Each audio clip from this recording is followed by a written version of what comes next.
안녕하세요. 늘 보고 싶어 퇴근 시간만 기다려지는 신혼생활 80주차 신혼부부입니다. 별 생각 없이 한두 편으로 끝날 거라 생각하고 시작했던 1년차의 추억, 어느덧 5편째가 되었네요. 이번 편을 마지막으로 시즌편을 5부작으로 마무리하고 여러분들이 또 궁금해하실 만한 비시즌 편으로 넘어갈 수 있도록 하겠습니다. 시즌편 마지막 5부의 주제는 호순이의 실신사건, 감사보고서 의견에 대한 고찰, 다가오는 비시즌입니다. 그럼 시간을 2017년 3월로 돌려서 1년차의 추억 5편 시작하도록 하겠습니다. 때는 바야흐로 2017년 3월, 모든 필드 일정은 끝이 나고 이제 막바지 감사보고서 작업에 한창이던 때였습니다. 제 기억에는 2월 말부터 3월 중순 정도까지는 주말에도 하루도 못 쉬고 계속 출근을 하며 아마도 늘 새벽 3, 4시쯤에 퇴근했던 것 같아요. 그래서 시즌에서 피크 기간에는 여자 회사분들이 많이들 힘들어 하십니다. 아무래도 체력적으로 한계가 오다 보니까요. 3월 첫째 주 일요일이었을 거예요. 저는 점심을 먹고 본사로 출근을 했습니다. 근데 인차진님 호돌이는 왔는데 암만 기다려도 호순이가 오질 않는 거예요. 새벽 늦게 퇴근해서 늦잠 엄청 오래 자나 보다 이러고 있었는데 얼마 후에 호순이가 사무실로 와서 제 옆에 앉았습니다. 그런데 진짜 거짓말 1도 안 보태고요. 눈탱이가 밤탱이가 되어 있는 거예요. 헐, 호순아, 너 눈이 왜 팬더가 됐어? 호순이는 씁쓸한 표정으로 지난 1시간 동안 자신에게 벌어졌던 썰을 풀기 시작했습니다. 호순이도 일어나서 출근할 준비를 하고 집을 나서는데 이상하게 몸에 힘이 별로 없대래요. 그래도 일은 해야겠으니까 회사로 향하는 지하철을 탔는데 갑자기 앞에 시야가 흐려지고 어질어질하면서 아, 왜 이러지? 하다가 정신을 차려보니까 본인은 지하철역 의자에 누워있고 옆에 군복을 입은 군인 2명이 서서 호순이를 깨우고 있더래요.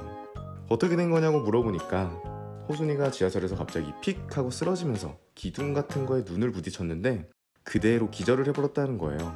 그래서 이 광경을 목격한 휴가 복귀 중이던 군인들이 깜짝 놀란 다음 호순이를 챙기고 바로 지하철 다음 역에서 부축하고 내려서 정신 차릴 때까지 옆에 기다려줬다는 겁니다.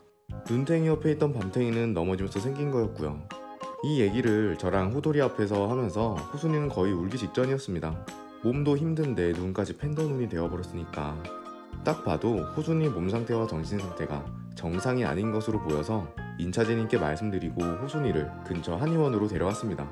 그때가 일요일이었어서 문을 연 병원이 별로 없더라고요. 그리고 호순이는 진료실로 들어가서 진료를 받았고 진료를 마치고 나온 호순이로부터 정말 충격적인 말을 들을 수 있었습니다. 이야, 의사도 진짜 잘생겨야 할 수 있는 건가 보다. 의사쌤 진짜 잘생겼다. 얼굴 보자마자 내 몸에 에너지가 다 회복되는 느낌이었다 아이가. 그제서야 저에겐 깨달음이 내려왔습니다. 아, 아까운 4시간. 이 시간에 감사보고서 오탈자 점검을 한 번 더 할걸. 여러분, 제가 드리고 싶은 말씀은요, 공부하실 때 가장 중요한 건 물론 공부를 열심히 꾸준히 하시는 거겠지만 그러기 위해서 가장 우선 뒷받침되어야 하는 건 건강을 유지하는 거겠죠. 건강한 육체에 건강한 정신이 깃들 테니까요. 홍삼을 드시건 종합 비타민을 드시건 헬스장을 가시건 간에 본인 건강을 지속적으로 챙겨가시면서 공부하시길 바라겠고요. 혹시 이제 1년차로서 첫 시즌을 뛰게 될 분들께서도 아마 본인의 의지로 과도한 업무량을 없앨 순 없겠지만 그래도 이를 상쇄할 만한 건강 유지 대책 방안을 강구해 놓으시면 좋을 것 같습니다. 따라해봅시다. 체력은 국력이다. 의사도 잘생겨야 해먹는다. 바이 호순이. 문제 하나 내고 시작할게요. 혹시 재무에게 1차 말문제로 나올지도 모르겠네요. IFRS의 관점에서 외부 공시할 때 주 재무제표는 무슨 재무제표입니까? 1번 별도 재무제표, 2번 개별 재무제표, 3번 연결 재무제표, 4번 세무세표, 5번 여러분들의 소중한 한 표. 답은 3번이죠.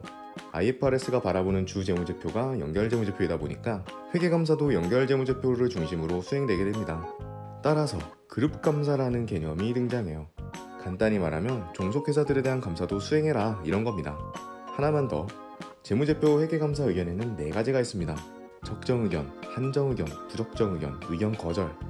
간단하게 말씀드리자면 적정의견은 이 재무제표에서 중요한 회계기준 위반사항을 못 찾겠다. 한정의견은 뭔가 좀 이상하다. 혹은 뭔가 좀 모르겠다. 부적정의견은 완전 이상하다. 의견 거절은 하나도 모르겠다. 이 정도 뉘앙스입니다.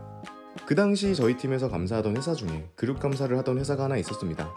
여러 종속기업들의 최상위 지배기업이었죠. 그룹 감사의 수많은 절차 중 하나가 종속기업들이 종속기업 감사인들로부터 어떤 감사 의견을 받았는지를 분석, 정리하는 절차가 있습니다. 인차진님이 시켜서 그 단순 정리하는 절차를 콧물 범벅이었던 제가 하고 있었고요. 종속기업이 한 10개가 넘었던 것 같은데 여러 감사인들로부터 날아온 영어로 된 서류들을 읽으면서 의견들을 정리하고 있었습니다. 아마 새벽 1시쯤이 아니었을까 싶네요. 집중력이 흐트러질 대로 흐트러질 시간이었죠. 그런데 퀄리파이드 오피니언, 이거 아까 제가 말씀드린 4개 의견들 중에서 어떤 의견일 것 같아요? 오, 퀄리파이드? 뭔가 자격이 있다? 자격이 있는? 적정 의견을 받을 만한 자격이 있다? 이거 같은데? 역시 토익 800점 클래스. 저는 그리고 엑셀 조서에 타닥타닥 적었습니다. 종속회사 A 적정 괄호 열고 퀄리파이드 오피니언. 조서가 마무리되었다고 생각했고 저 멀리서 만신창이가 되어가시는 인차진님께 쪼르르르 달려가서 매니저님 저 시키신 거 다 했는데요. 이만 들어가 보겠습니다. 그래요. 벌써 다 했어요? 그래요. 들어가 봐요. 아니다 잠깐 내가 한 번만 볼게. 회계사님 자리로 같이 가자. 저는 득이양양해가지고 무슨 과거 장원급제에서 고향길로 돌아가는 선비마냥 인차진님을 모시고 제 자리로 가서 소중히 정리한 조서를 보여드렸죠. 잘했네 회계사님. 응?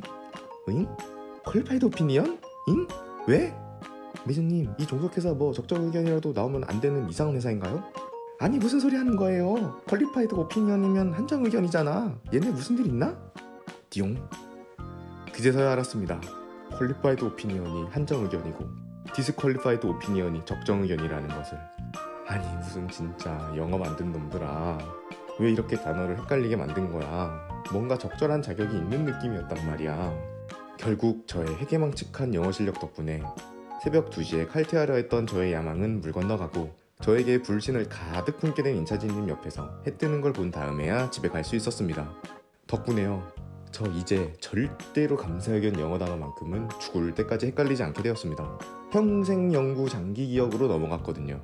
디스퀄리파이드, 퀄리파이드. 참고로 부적정 의견은 어드버스 오피니언이고요. 의견 거절은 디스클레이머 오브 오피니언입니다. 토막 회계 상식. 이 경험을 토대로 여러분들께 드리고 싶은 말씀은요. 회계사가 돼서 감사, 딜, 텍스 어딜 가시건 간에 꼼꼼한 성격은 무슨 업무를 하시건 간에 윗분들로부터 크게 사랑받을 수 있는 덕목입니다. 특히나 텍스에선 더더욱이요. 저처럼 새벽 2시에 칼퇴 한번 해보겠다고 확실히 알지도 못하는 영어 표현 등을 소중한 조서에 함부로 입력하는 과오는 범치 않으시길 바랍니다. 언제 끝날지 엄두도 안 날 것 같았던 3개월이 끝이 나고 감사보고서들은 모두 무사히 발행되어 외부 공시가 되었고 저의 첫 시즌도 끝이 나게 되었습니다. 이때 공교롭게도 3월이 끝나는 시점부터 제 소속팀이 시즌을 동고동락했던 팀에서 다른 팀으로 바뀌게 되었어요. 사실 인차진님께 시즌 내내 엄청나게 많이 혼나고 지적받고 그랬었긴 한데요. 그래도 원망스러우면서도 또 마음 한편으로는 감사한 마음을 갖고 있었는데 다른 팀으로 가게 되는 건 너무 아쉽더라고요. 아직 배울 게 많이 남았는데 호돌이, 호순이하고도 헤어지게 되었습니다. 뭐 어차피 같은 법인 내 있는 거니까 못 보는 건 아니겠지만 그래도 아쉬운 건 어떡하겠습니까?